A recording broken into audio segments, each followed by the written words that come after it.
Now, the iPhone 14 is a phone that has the potential to be good, but overall, it's pretty mid.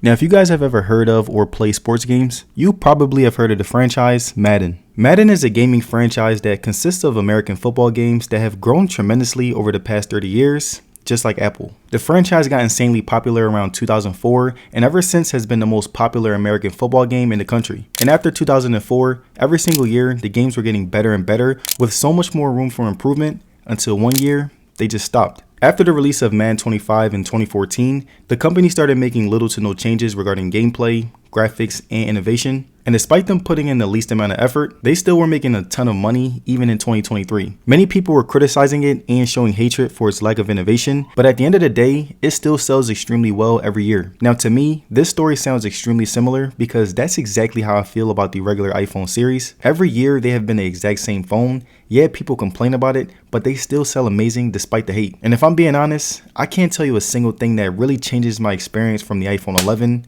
12, 13, and even the brand new iPhone 14. They all give me the exact same experience despite having a yearly release of significant upgrades. And even though I can go on and on about how much the iPhone 14 fails to differentiate itself from older models, I think that a lot of people won't mind it because for most people, a phone is nothing more than a form of communication. Just like Madden, it's just something that's good enough to be appealing to a general audience. And despite my feelings about the iPhone 14 as a whole, I wanted to share my experience to help you guys decide whether or not it's actually worth buying. Now, starting with design, the iPhone 14 has that signature look of the standard iPhones, which is great for aesthetics, but I did want to see the whole iPhone 14 lineup with Dynamic Island instead to give it a newer feel. They could have also installed a USB-C port or even make the screen 120Hz since it really doesn't provide anything fresh to the consumer. And besides the minor improvements they could have made, the 14 has that lonely power button on the right, volume rockers and mute switch on the left, and speakers and lightning port on the bottom. Now looking at its color, the version that I have is purple, and this is easily my favorite color in recent years. It has the really nice matte sides along with a rich lavender glass look that gives it that really clean look for aesthetics. And now when it comes to display, the iPhone 14 has a 6.1 inch Super Retina XDR display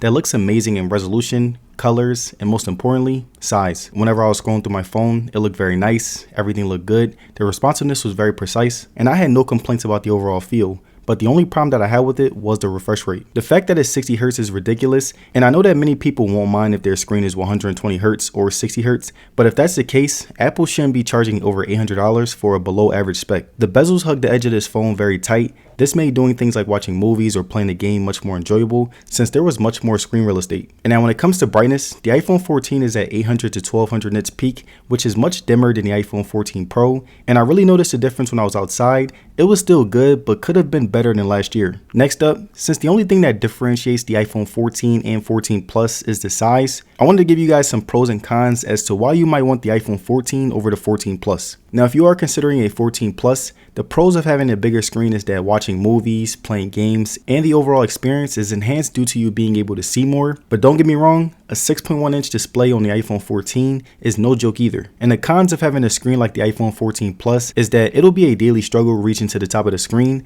and handling it will be much harder since you need some pretty big pockets. But with the iPhone 14, you really won't have this problem. It's a phone that's pretty perfect in size, it's pretty big but not too big, and you won't have any troubles when it comes to putting it in your pocket, bag, or even reaching the top of the screen. Watching movies and content on the 14 is amazing. The dual speakers creates that immersive experience when it comes to sound, and the speakers are extremely loud with really good quality. And now the next thing that I want to cover is something that'll make or break your experience with the iPhone 14, and that's the battery. Now I've tested out how long my 14 lasts with high usage. During my time of using it, I would get about 6 to 7 hours of screen time a day, and that's pretty good usage. And even though that's pretty good usage, it didn't stop my 14 from being able to last all day. On average, I was able to end my day with about 20% worth of battery, which is pretty impressive since I was using power heavy apps like TikTok and even Asphalt 9. The 14 also supports 30 watt quote unquote fast charging, which I had minimal problems with. It charges pretty fast, 75% in 55 minutes, but most of the time I charge overnight, so it really didn't matter. But like I say in my other iPhone videos,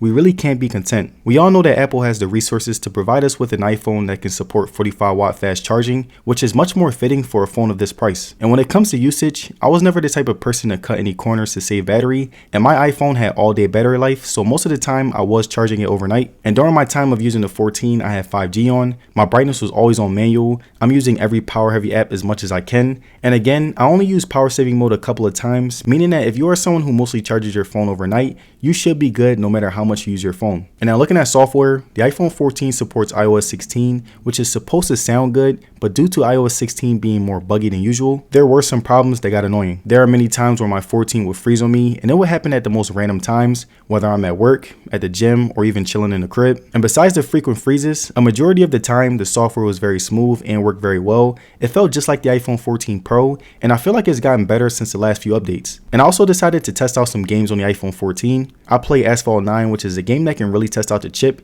and as you can see, it held up really well and I didn't get any lags while playing. And now the final thing that I wanted to note is that the iPhone 14 will be getting 4 to 6 more years worth of software upgrades, which means that you should be good if you're someone who wants extreme longevity. And now just like the iPhone 14 Pro, the iPhone 14 has some really loud speakers that were pretty good whenever I used them. I would usually use them in the house whenever watching videos on social media or YouTube, and the quality was still able to stay strong. I also tested out how they sounded when playing music, and in my honest opinion, music from any phone is pretty much trash, but it's definitely good for its category. And now when it comes to camera, the iPhone 14 has a 12 megapixel main camera, along with a 12 megapixel front and 12 megapixel ultra wide, and based on my usage over the past couple of months, I would say that they are extremely comparable to the iPhone 14 Pro. And the iPhone has always been the most realistic in terms of color. Like the colors are always toned down and you can tell that the photos aren't heavily processed. The 14 zoom mode photos are pretty good as well. I've always found the ultra wide photos to be acceptable but not great, but as soon as you zoom in more, the pictures still have a lot of detail. I also took some pictures in different modes. You have the standard mode, which is the most realistic.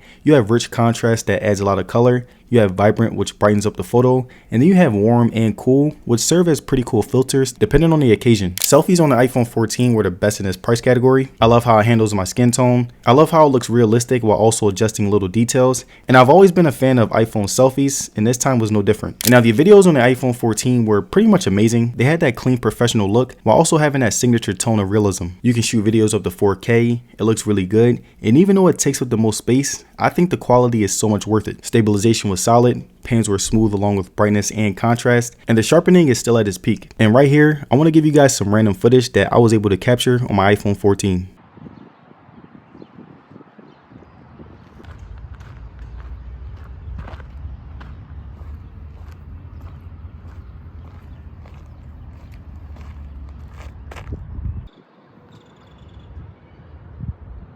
And there it is, you guys, my review on the iPhone 14. And the iPhone 14 is very good yet interesting because it's really a good phone, but there are some things about it that's really outdated, and that's why I prefer to recommend the iPhone 13 or even the 12 because you're basically getting the same phone for a cheaper price. But besides that, I really hope you guys got my Madden to iPhone comparison. It was a bit different, but I feel like you guys will get the idea. Apple has failed to innovate with this product, and despite it selling well, it still leaves a bad taste within many fans. And let me know down below, do you think that the iPhone 14 is actually worth buying over the iPhone 13 or even a 12?